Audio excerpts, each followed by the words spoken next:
authority. The President, Commander-in-Chief of the Armed Forces, Federal Republic.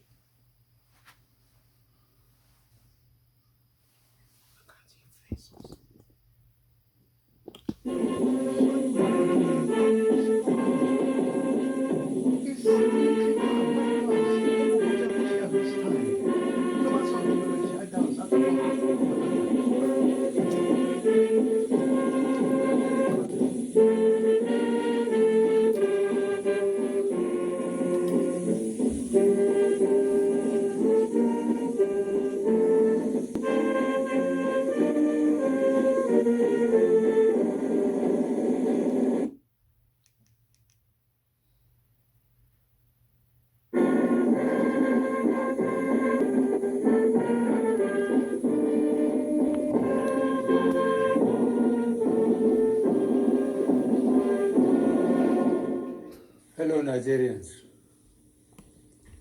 it has become necessary for me to address you, having heard from many concerned Nigerians and having concluded a meeting with all the security chiefs. I must warn those who have hijacked and misdirected the initial, genuine and well-intended protest of some of our youth in parts of the country against the excesses of some members of the now disbanded Special Anti-Robbery Squad, SARS. On Monday, 12th October, I acknowledge the genuine concerns and agitations of members of the public regarding the excessive use of force by some members of SARS. The choice to demonstrate peacefully is a fundamental right of citizens as enshrined in Section 40 of our Constitution and other enactments. But this right to protest also imposes on the demonstrators the responsibility to respect the rights of other citizens and the necessity to operate within the law. As a democratic government, we listened to and carefully evaluated the 5-point demands of the protesters. And having accepted them, we immediately scrapped SARS and put measures in place to address the other demands of our youth.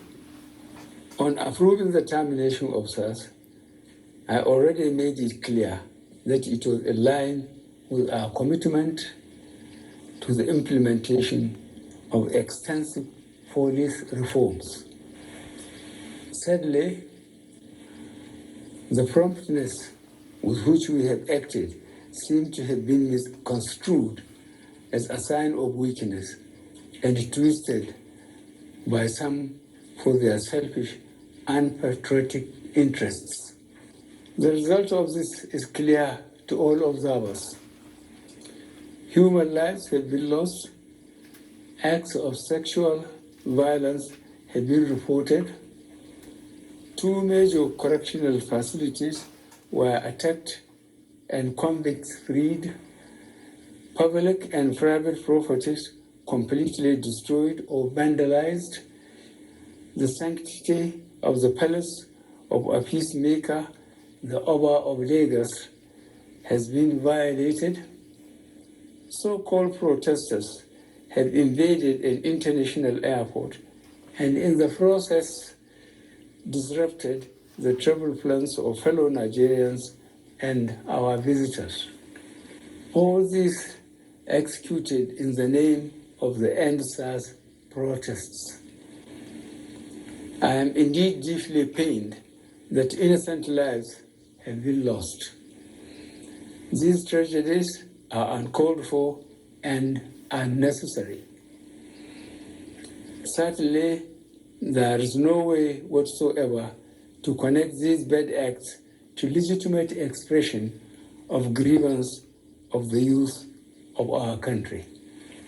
The spreading of deliberate falsehood and misinformation through the social media in particular, that this government is oblivious to the pains and plight of the citizens is a ploy to mislead the unwary within and outside Nigeria into unfair judgment and disruptive behavior.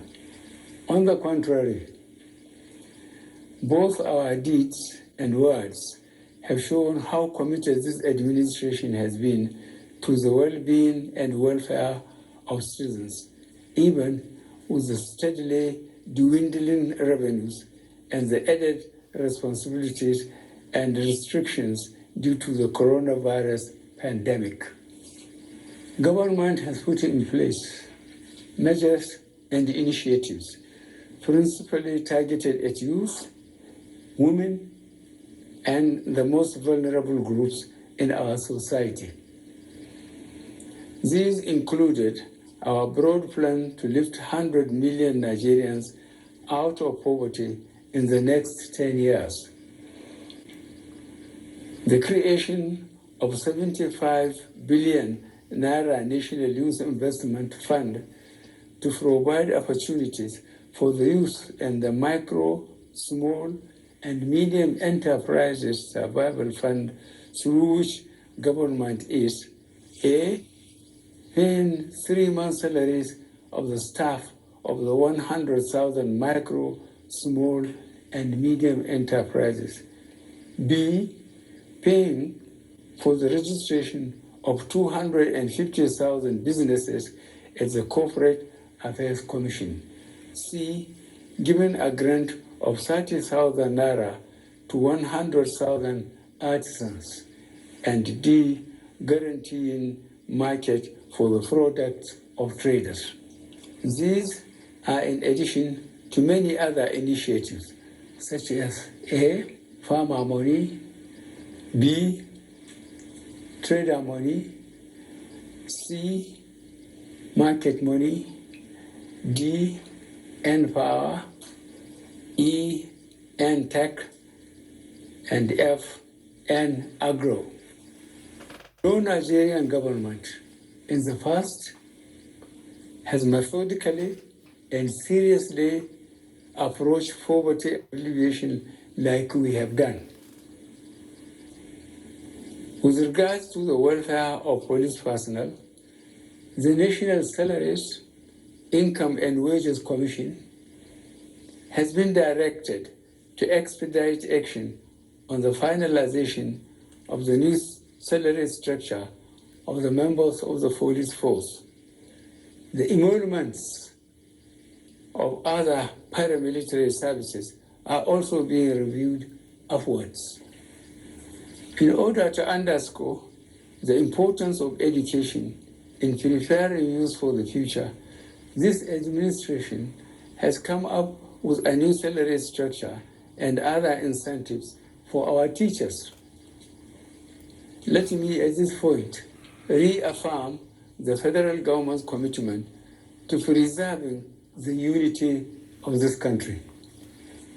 We will continue to improve good governance and our democratic process, including through sustained engagement. We shall continue to ensure that liberty and freedom, as well as the fundamental rights of all citizens, are protected. But remember that government also has the obligation to protect lives and properties, as well as the right of citizens to go about their daily businesses freely and protected from acts of violence. To our neighbors in particular, and members of the international community, many of whom have expressed concern about the ongoing development in Nigeria, we thank you and urge you all to seek to know all the facts available before taking a position or rushing to judgment and making hasty pronouncements.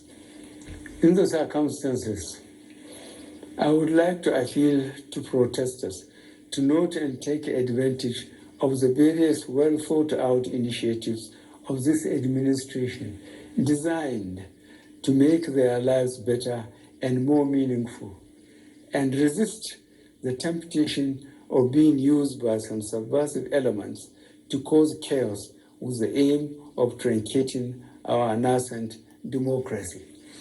For you to do otherwise will amount to undermining national security and the law and order situation. Under no circumstances will this be tolerated. I therefore call on our youth to discontinue the street protests and constructively engage government in finding solutions. Your voice has been heard loud and clear, and we are responding. And I call on all Nigerians to go about their normal businesses and to enjoin security agencies to protect lives and properties of all law-abiding citizens without doing harm to those they are meant to protect. Let me pay tribute to officers of the Nigeria Police Force who have tragically lost their lives in the line of duty. I would like to thank those state governors, traditional and religious leaders who have appealed for calm and restraint. I also thank youth leaders who have restrained their followers from taking the law into their hands. This government respects and will continue to respect all the democratic rights and civil liberties of the people, but it will not allow anybody or groups to disrupt the peace of our nation. Thank you all. God bless the Federal Republic of Nigeria.